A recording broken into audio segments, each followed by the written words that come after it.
Hello and welcome to the Utopia Restoration podcast. Today I'm joined by Conrad, or as you may know him, Island Rovers. He's got almost 50,000 followers on Instagram, being one of the largest Land Rover accounts. And as you know, he creates a fantastic community for a lot of Land Rover lovers to come together and express their Land Rovers and show off his. He's got a fantastic collection, and we'll talk more about what got him into Land Rovers, why he's collected all of them, what the plans are for the future, and a Nazi bunker that's in his garden. Let's jump right in. Hope you guys enjoy it. Hello and welcome to the Utopia Restoration podcast. Today I'm joined by Conrad, or as you all know him, Island Rovers. Hi Conrad, how are you doing today? Hi William, I'm very good indeed. Sun shining here in Jersey, and I'm honoured to be on your podcast. Thank you for inviting me. Thank you, and we're honoured to have you. I think you are one of the largest Instagram Land Rover accounts out there, so we're very glad to have you on. But for people that don't know, could you tell them a bit about what Island Rovers is and how it all started? Island Rovers, that's a good question, Will. I've always had a passion for Land Rovers since I was a kid. The little 80-inch Land Rover that I've got on my account, that was the first car that I actually bought sort of with my own money. Oh, wow. Messing around with cars was always a hobby. And I live on this beautiful island here, Jersey, surrounded by sandy beaches, where because of the weather and the general lack of car-related crime, it's safe to have open-top cars. So I suppose when I think of Island Rovers and your question, that was the name that I initially came up with when I started my Instagram account. I see it as a meeting point between the passion for open-top Land Rovers and the idea that they're there to be enjoyed and used, and not just polished and kept in a garage. And I think my V8 90 is probably a good example of what Island Rovers is, because when I decided to build that car, I wanted something that would give all the screen down fun of my old 80-inch in terms of sort of having an open top immersive motoring experience, keep the sort of classic series Land Rover good looks, but also be more practical and modern, dare I say, if you can call a Defender modern. In some sense. And something that was just more reliable when going out down to the beach and sort of enjoying the island. And I suppose that nowadays people would call that a beach runner. Lots of people are sort of building beach runners. It doesn't always have to be about beaches, though. I think the ethos behind and the styling of my 90, I think perhaps inspired lots of other similar builds that people are doing nowadays. I think I built that car sort of 6 or 7 years ago now. Yeah, there's definitely very cool aspects to it that I think people have emulated again, especially with the drop down, like you were saying, and your use of the green. I think that was quite unique at that time, wasn't it? I think there were. I don't mind saying that I was inspired by some of the builds coming out of Twisted Automotive. Yeah. They did a really nice. I can't remember the exact name of the color. It's the sort of goldy yellow one. And I think that what drew me to that was the series light surrounds. Yeah, I really like that sort of traditional styling. They didn't go so far as to have the half doors and the fold down screen. That was definitely something I wanted, because that was what I was used to with the series one, the 80-inch, the ability to have that very exposed driving experience. But yeah, it to me, it's all about enjoying the cars. And I guess I'm lucky here with living on the island to be able to sort of live this lifestyle every day. What you see on Instagram isn't really contrived. I'm lucky enough to be able to go down to the beach every day, and whether you get to enjoy your car like I can, or whether you do it once a week or once a month, what I'd like to think is that if Island Rovers was a community, then it's one that embraces this sort of this island life, this island mentality. It's a bit more laid back. Don't take yourself too seriously. Sort of enjoy what's around us. That's one of the benefits of being in a little island is you don't have to drive very far to get anywhere. There's sort of no long commute or anything like that. You've got time to enjoy rather than just drive. Funnily enough, I was looking the other day and some of the Instagram analytics that you can get nowadays seems to suggest that as many people follow my account for the pictures of the island scenery as they do for the cars. I mean, I don't know how true that is, but it's about getting out and enjoying the scenery. I think that encapsulates it very well. And that's certainly what it is for me when I go to the page, is sort of an inspiration to go out and do that road trip and take things a bit easier. And as you always say, take the scenic route. Sometimes sitting on an A road isn't the best way when you can jut off down some back lane and have a better experience and a more relaxed time. Definitely. So you've already mentioned Her Majesty, which is your 80-inch, and your V8 Defender. Can you tell us what else you have in the garage? Do you know what, William? I do like to keep cars. I've realised I'd probably be no good at all as a car dealer. In terms of Land Rovers, because obviously it's an Island Rovers account.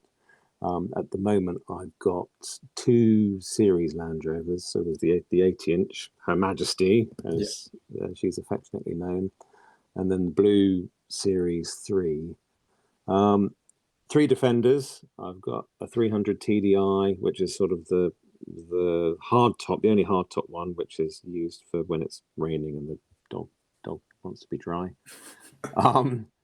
The V8 90 that I told you about, and a Puma 110, which I converted last year into a soft top Land Rover.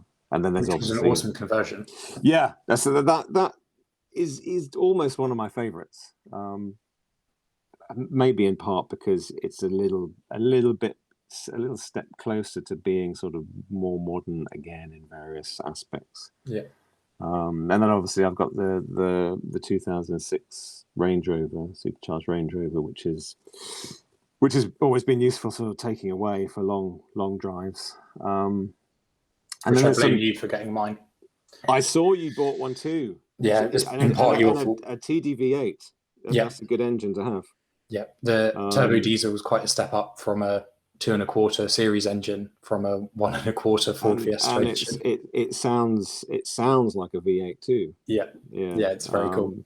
Yeah, so I blame that on you. I'll blame the good times on you. Any of the bad times, I'll blame on Jackie. Looking forward to seeing what you do with that. I like the roof rack. I like to sort of customize my cars as well as much as I can, and I always wanted to get one of those roof racks that you've actually got on your Range Rover, because it's a Land Rover. Is it Land Rover 1? Yeah, it's designed for the car. And it looks fantastic on the car, and I think it would look great with the roof tent on there as well, I've got to say. So if you can do that before me, then maybe you will inspire me to do the same. Well, we'll see who gets there first. And then other than Land Rovers, I've got some sort of non-Land Rovers. I've got a split screen bus, which is sort of Californian import, which is a beautiful bus. A Chesil Speedster, so some air cooled goodness. Yeah. And I've also got a classic Mercedes, sort of a 79 R107, which is sort of Bobby Ewing type Mercedes. So classic cars, I suppose you would say. I've obviously got rid of the ones I didn't like. I've ended up keeping the ones I liked. And so in terms of car history, I've had various classic minis when I was younger. So I had a classic 4-door Range Rover and a P38 and a Freelander and some other Mercedes and BMW and 2 MX-5s. Nice. and a Dutton kit car. There you go. Very So a interesting. bit left field, that one. How did that one come about?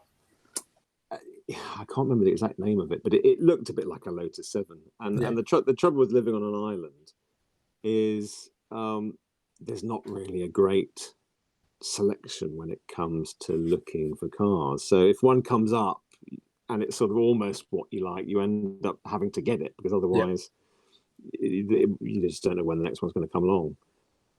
So it was at a time when I sort of fancied having a little caterum or something, and this Dutton came up, and it wasn't by no means a caterum. I think it had a Spitfire engine or something, Oh yeah. or for maybe a Ford Crossflow engine. I can't remember, but I didn't keep it very long. It wasn't what I thought it was going to be. But yeah, it's quite difficult to get good classic cars over here. There's plenty, there's plenty of modern cars, but it's easier to sort of go across the mainland and find something if you want something specific. Also, I imagine being close to the sea probably doesn't help with the age of classic cars. No, and a lot of Land Rovers over here obviously get used to tow boats and to drive down on the beach, and one thing that's really clear over here if you like Land Rovers is that there's hardly any classic Range Rovers, because when they sort of went out of style as a sort of luxury car before they became a classic, they were sort of disposable, and most people sort of snap them up to use them to tow their boats and to reverse into the sea, and so they've all rotted away over here. Very, very difficult to find a classic Range Rover. Speaking of classic Range Rovers, didn't your dad have one? He did. My dad had one for many years. He bought one in about 1972, I think, or 71. Okay. The year after they came out. He was a marine engineer, and he liked the look of it. I think it was billed as sort of this utility vehicle at the time. When I was about 1 year old, I don't personally remember the trip, but I've been told lots of stories about it over the years. It was the year he bought this white two-door Range Rover, and he fitted it out with long-range tanks and essentially made it into a camper. Put a sort of a shelf in the back and a shelf in the front for my cot, and a fridge and stuff. And so he essentially bought what was a brand new Range Rover at the time, and then immediately used it for what it was built to be used at. You probably can't imagine someone doing that with a new Range Rover nowadays. But we drove around Europe on a very long family holiday. I've got, my younger brother wasn't born there, but I've got two older brothers and an older sister. So 4 kids and my parents in this Range Rover driving around Europe. And I suppose that was maybe subconsciously that exposure to that sort of adventure at a very young age. But my dad always had left field cars. He never had a sort of mundane white goods thing. He had a mini moke. I was brought back from the maternity hospital in a mini moke in January. And he had a Citroen Mahari, which was a bit like a French version of the mini moke, so you could take off all the panels and stuff. And obviously the classic Range Rover, and he had a Scimitar and an Alpha Sud, and some bizarre car from the Eastern Bloc countries. I don't know what that was, but he never seemed to have a normal car. So I suppose that sort of probably inspired my outlook on the automotive world. And mum had a sort of long line of little baby Fiats. I remember her having Fiat 500s and Cinquecento and classic Cinquecentos and Pandas and stuff. So it was interesting as a kid. Yeah. In our house in terms of the cars that were there. And were you living on Jersey at this time when your childhood? Yeah. I was born in Jersey, so I've lived here all my life, except for when I went away to study at Yeah. university, and so yeah, on the rock, as people like to say over here. It's a nice rock to be on. Well, it is a very nice rock. If people haven't already looked at your Instagram, which I'm sure they have, you can see how nice a rock it is. So you've talked about a bit of your childhood history and sort of what got you into cars and also what cars you now have. But what did you do sort of before Island Rovers started? Well, that depends really very much on whether you think Island Rovers has started, Will. I'm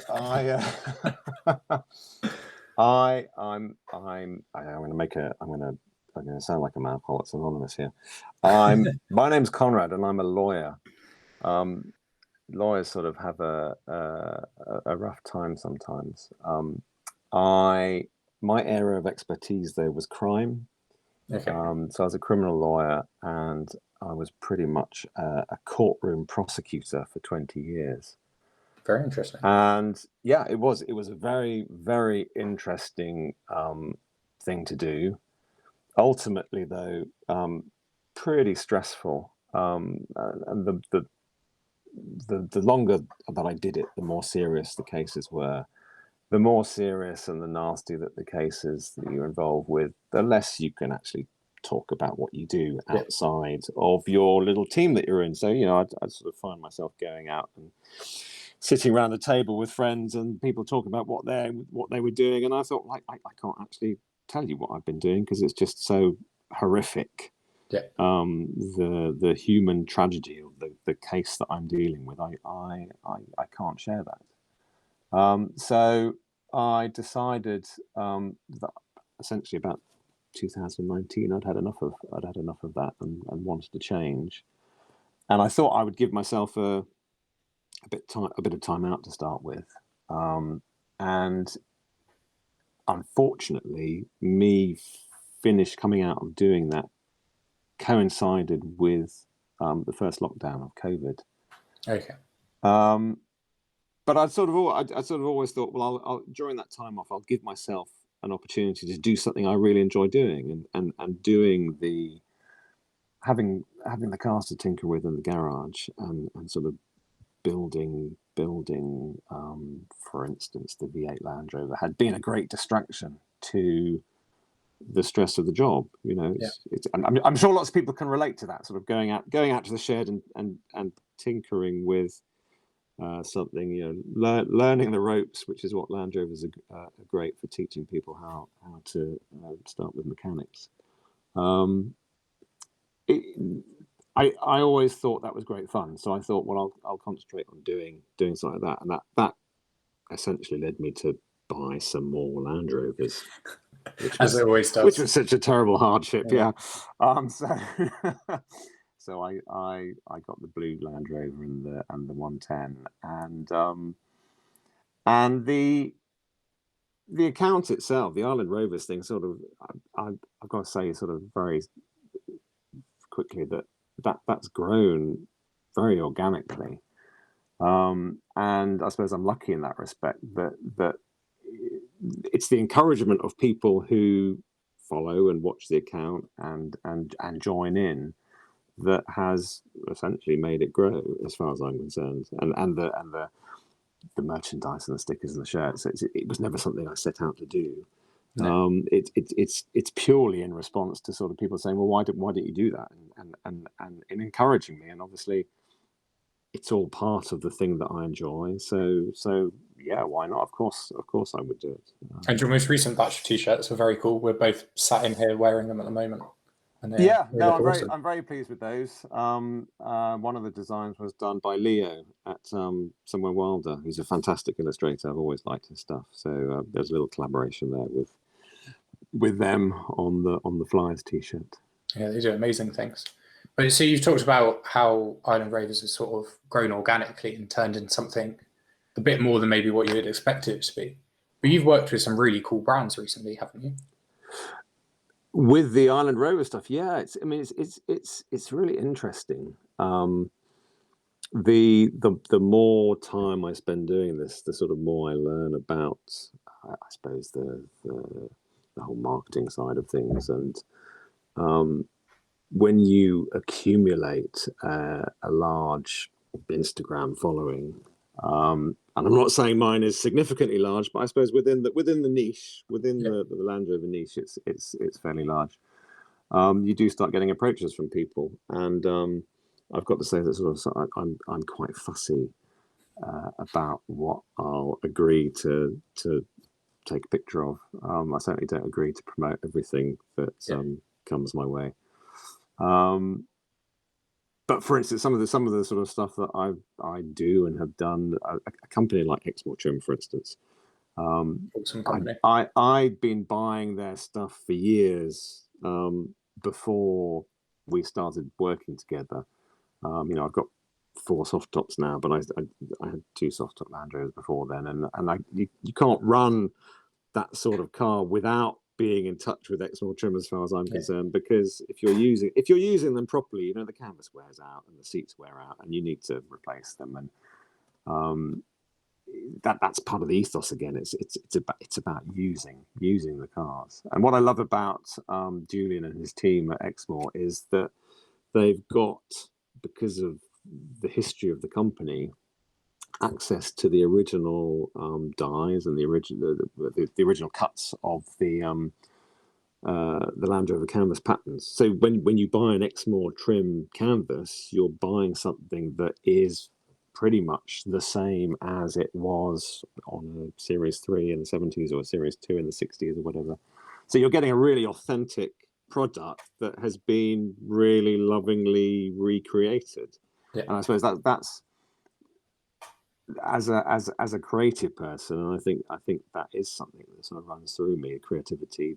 I really like that creative element, and so, for instance, some of the other stuff you've probably seen on my feed recently, you've got there's a company called Formal Works, which is the key, this very beautiful key, which they do. I'm pausing there because they do various ones, but they do one for a Defender. And this is Dan and his team in California, and they're all car designers, and this is sort of something they do on the side, and it's really cool. I suppose the photos don't do it justice sometimes, I think, because when you hold it in your hand, it's a lovely thing. And I suppose I was going to say one of the other things I like. There's a company called Polly and Joe, which is a Kenny and his wife in the UK, and they make this luggage range out of Land Rover canvas. And I suppose what I was going to say was one of the things I like to do is promote things that are relevant to what I see Island Rovers is as a community who are using and enjoying their cars. And obviously most recently, I think the Rec Watchers brand. I really enjoyed working with them. These guys, Henrik and his team up in Denmark, they're essentially designing and creating these watches using recycled parts of various cars, including old Land Rovers. And what I really liked about that collaboration is we got to make this lovely film, which was sort of a love letter to Land Rover, we called it. But it was all about why these cars inspire me, and I think the messages that really resonated with people as well. And they're things that travel through life with you as part of the family. So yeah, It all just seems to be like really quality items, sort of like nothing that's too disposable, something that's handmade, quality, and it's actually has that sort of creativity and thought and care that goes into them. yeah, I mean, I suppose it's all a bit like the sort of classic Land Rover ethos that they sort of they I know a lot of people laugh that they rust and that um, they have their faults and what have you, but they when they're looked after can last forever. Yeah. and they were designed and built in a way that allows you to do that. So I suppose the stuff that you see on my feed echoes that, I think. Yeah. Um, They were built at a time when cars weren't disposable, were they? And we talked about this a bit more in some of the other podcasts before. I think Joe and I talked about it in our first one that cars are now so disposable and they're much like phones, aren't they? You're buying the the new. cars nowadays are white goods, Yeah. unfortunately, and the I can't remember whether it was Porsche or Ferrari. One of these guys sort of said the only cars that will be um, worth having, the only cars that will be around in the future are going to be the very high end ones, because all the other mundane stuff is just disposable nowadays. It's like a fridge or a microwave, um, which is a shame. But I suppose that is the way. That is the way it's going. I suppose there's a lot of talk about electric cars and the electrification of classic cars, and my take on where the combustion engine is going, and where the sort of whether cars will still be a thing going forward is I suppose is a sort of analogy for where horses were a century ago. Yeah. Horses were very much the sort of beast of burden, and people would have horses. They'd have horses to get around. They'd use horses as their to tow their plows and to carry their stuff. And as the car took over, horses actually then became something which, well, nowadays you sort of think horses are either for those who are in countries where they are still used in the way that I've just described, or they're a very expensive hobby for people who can afford to keep them. And I think that's where combustion engines are going to go, probably. Yeah. I think you will end up having a sort of whole infrastructure of A to B transport networks, which are pretty dull but get the job done. And the interesting sort of cars that are left, the combustion engines, I don't think petrol is going to disappear. But people will have stables like they have horses, and unfortunately, it'll end up being the sort of preserve of a select few, which is a shame. Which is a shame. I think that's a fantastic analogy, though. I don't think I've heard anyone else use that analogy for how electric cars will affect our world. But I think it is correct, as in there will be sort of private use areas or private racetracks and things like that. Yeah, yeah. And we're all going to slowly move towards being horse people, essentially.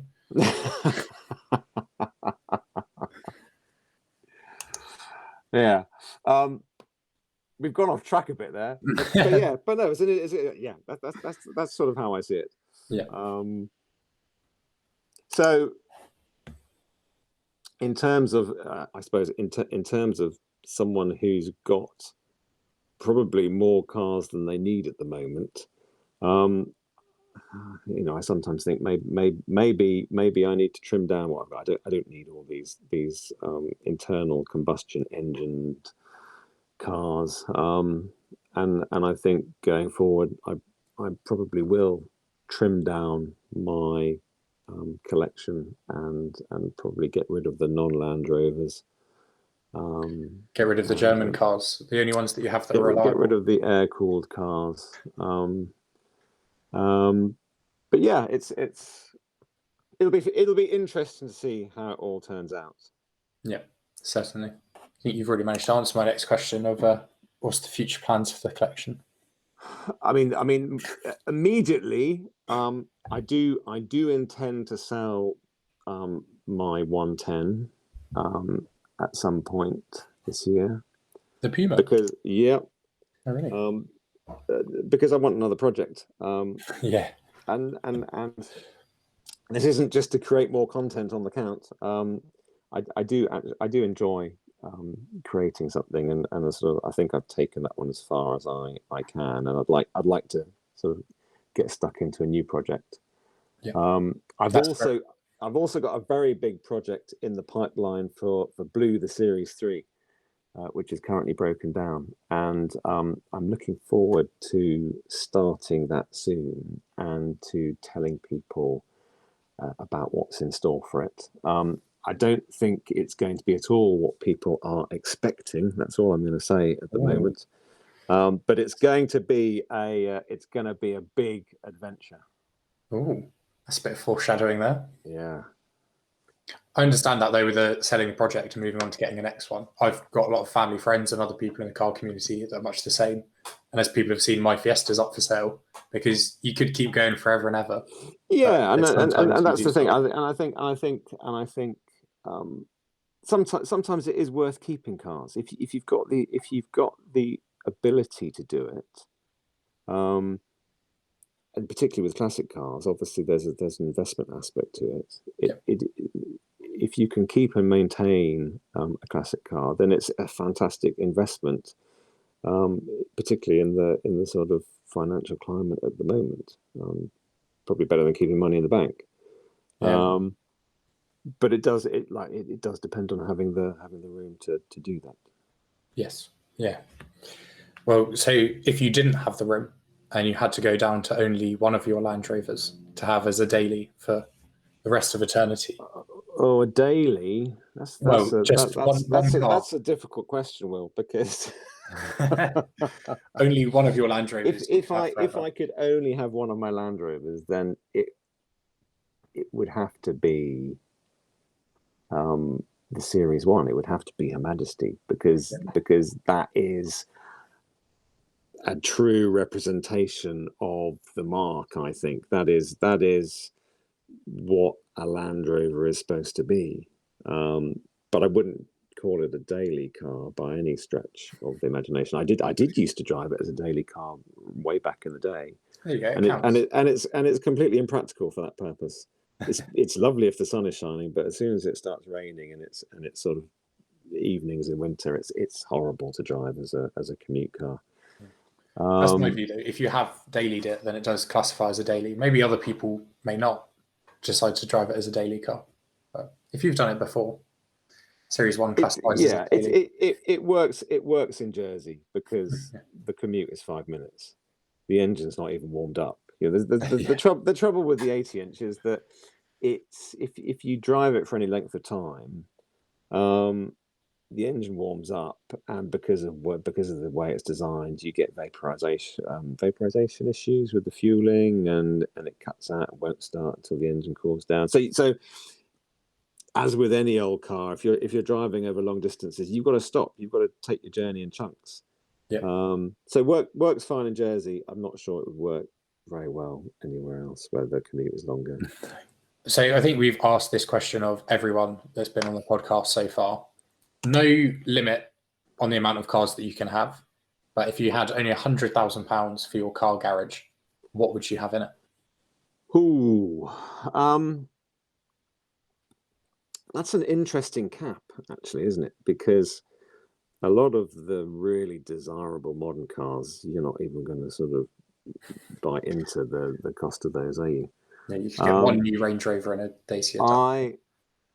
I think, given that I am obviously nostalgic for an age that I wasn't born into, I think that I would like to have, and I probably think you could stretch it within the budget, a classic two-door Range Rover. Yeah. Very much looking standard of one of the original colours. I think that would be lovely as a sort of a daily. And then a classic 911. And I think that where I sort of think it would end up stretching the budget is you could probably source a left-hand drive sort of outlaw style, nice example from one of the dry states in America. I think you could probably get that 2-car garage within the budget. Yeah, I think we'll take that. But that would be a very good 2-car garage.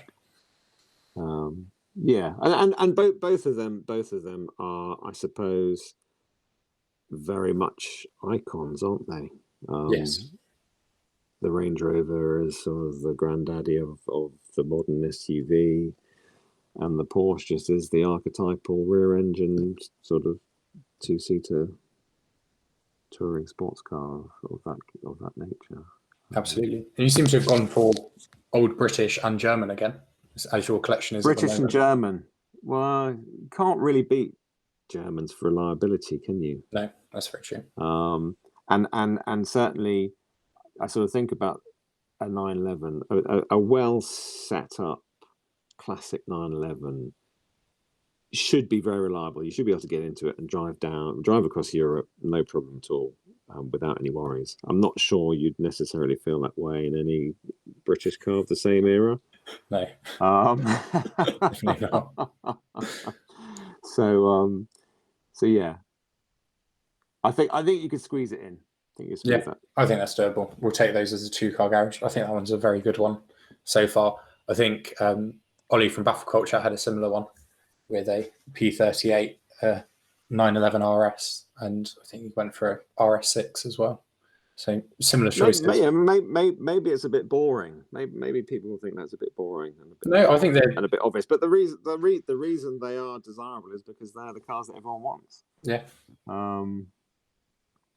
Yeah. I think they're the right two. So you've got quite an interesting house in Jersey, don't you? Like we've seen some sort of off-roading trails that you've done in Her Majesty down it and things like that. But I discovered I actually live in an old quarry. oh cool. Way back when, the area in which the house was built was dug out for building materials. So we're sort of lucky that it's on various levels, which is why when you see Her Majesty driving around off road, it's sort of using some of the little dugout bits that historically were part of the quarry. That's interesting.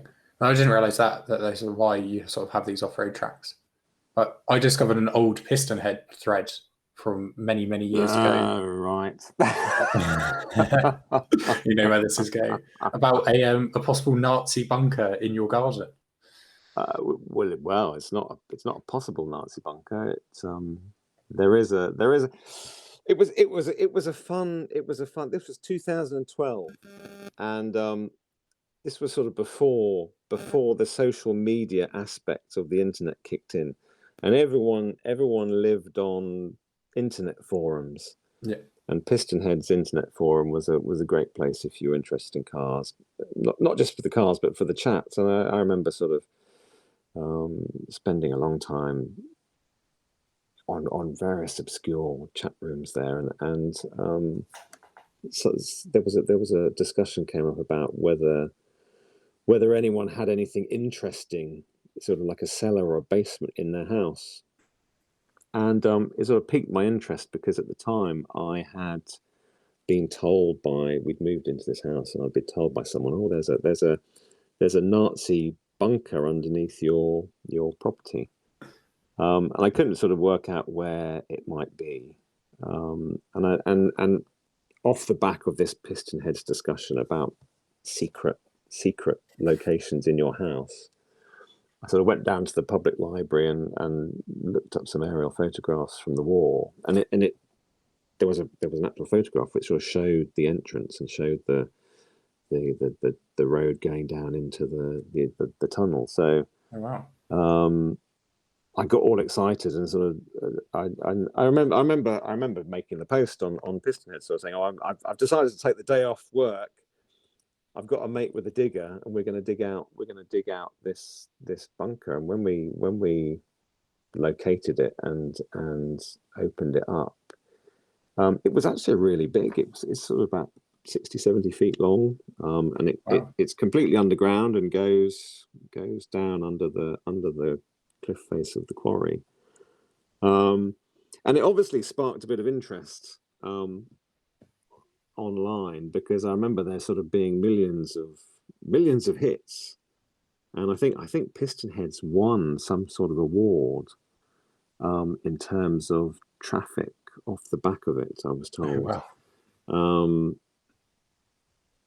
But simply because what turned out as a fairly sort of innocuous innocuous posting about, oh look, here we are digging this tunnel, seemed to sort of spread around the world quite quickly in a way that perhaps nowadays with Reels and Instagram and TikTok and stuff, it's everyone wants to have their viral moment. I suppose that was my viral moment back in 2012, and it was good fun. And do you know what, Will? I don't think I've actually been in it since 2012. Oh, really? Could it be a potential future garage for the collection? We came up with all sorts of plans at the time, because it's plenty big enough to drive into. It used to be a workshop that you could drive into, and we reckon it was used to service trucks and stuff, a sort of undercover. And the problem is that at the end of the war, the rock face was detonated, and literally hundreds of thousands of tons of rock. There's a big spoil at one end of the property where it's been collapsed over the entrance. We sort of had to dig down with an excavator to get in, and we climbed in with a ladder through a little hole. If you wanted to open up the driveway into it again, you'd have to excavate all of this rock out of the way. It would be such a huge sort of undertaking in terms of groundworks. It was never going to go anywhere, unfortunately. No, that's understandable. And for some context for some of the listeners who maybe don't know, it's because Jersey was occupied during World War II, hence why there's a lot. That's right. In World War II, the valley that I live in was actually the Luftwaffe officers' base, and my house was actually the canteen for the Luftwaffe officers who were based in the island, and most of the houses up this particular road that I live on were commandeered and were billeted to the Luftwaffe. Yeah, it's an amazing place because of it. When I went, there were loads of tunnels, and we went to see a lot of the fortifications, and it's definitely very interesting to see. It's got such a rich history, Jersey, in lots of aspects. I mean, that's sort of one of the interesting things about it. You know, there's Jersey people, I think, are very resourceful because they're on this little rock in the sea, and they have to eke out a living in whatever way they can. So obviously we've got this world-renowned finance industry, for instance, which lots of people probably have heard of. We have Jersey cows. We have a sort of a whole agricultural industry, Jersey cows and Jersey potatoes, which most people probably had. And Jersey oysters are very popular now. We ship those all over the world. Have one of the biggest, or the biggest oyster farm in the British Isles, I think, in Jersey.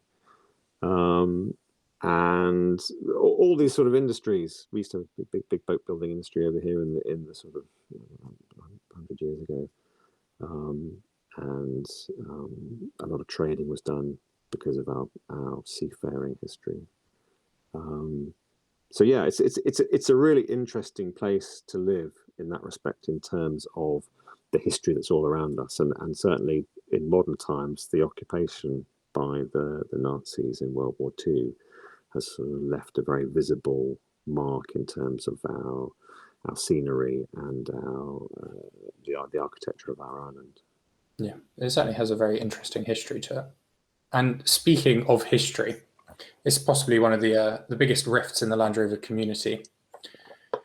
You being in Jersey and our good friend Jack being in Australia, when's the drag race going to happen? Is the main question that do you know what? I have essentially said to Jack, anytime, any place, I will be there, Jack. And unfortunately, he keeps shying away from it. I'm not quite sure.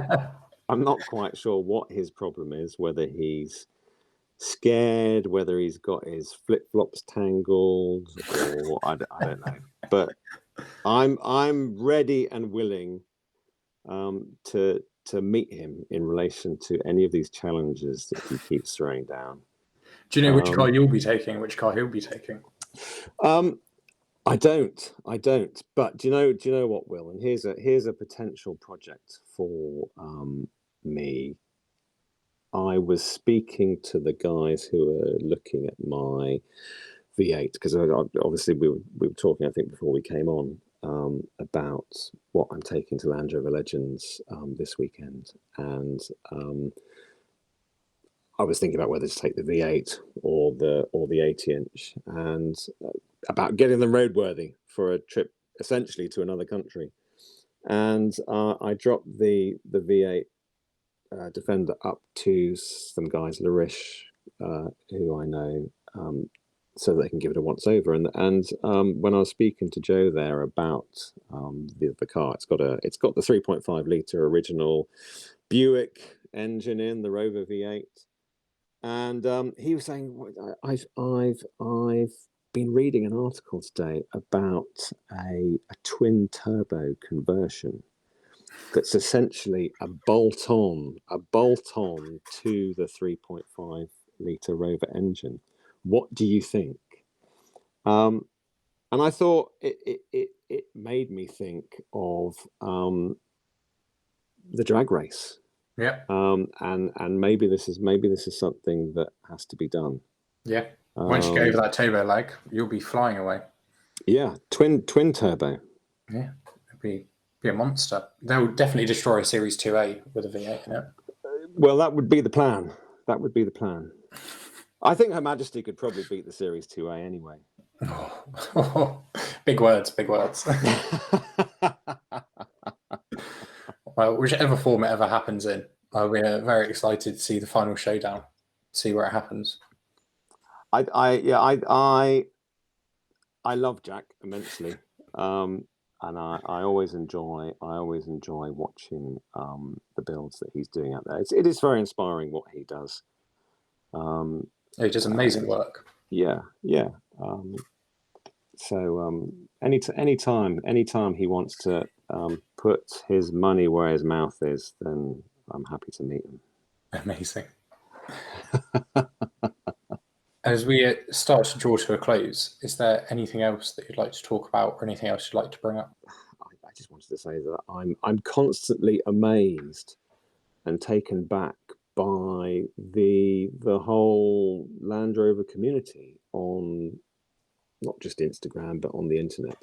I mean, the great thing about Land Rovers, in my view, was that it was all about inclusivity. You can have owners from all walks of life who immediately have something in common because they own a Land Rover, be it an old one or a new one.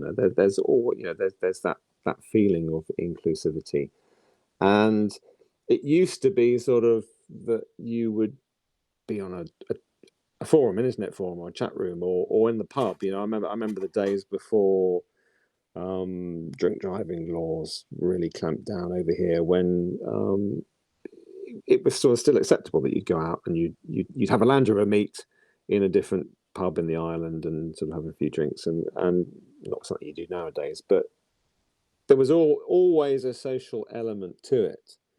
And I think that the whole way that the community has embraced social media, for instance, when people buy a Land Rover, it's almost a rite of passage that they sort of set up an Instagram account for it and start sharing that journey. And I love it. I love seeing people's passion for their Land Rovers and the life that they want to build around it, because everyone has a sort of different outlook on what that's the great thing about it. Everyone wants to customize it a different way, and that's what I think is brilliant, and that's what I sort of look forward to every day when I open up the, well, it's not open, but you just turn on the phone and start scrolling, is sort of seeing everybody else's stories. I think that's the amazing part of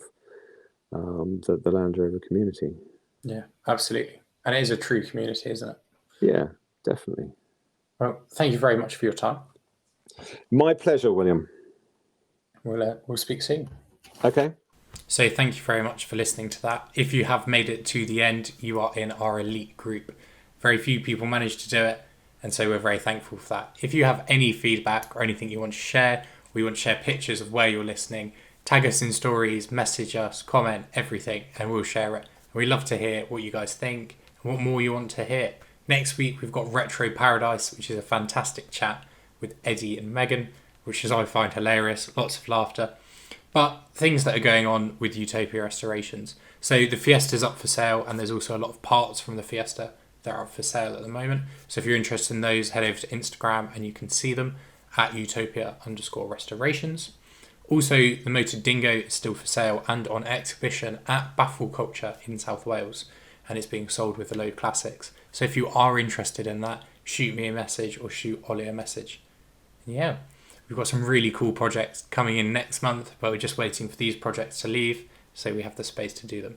And I'll let you know a bit more about those at the beginning of next month. Thank you very much for listening once again. I'm William Roberts, and this has been the Utopia Restoration Podcast. See you guys next week.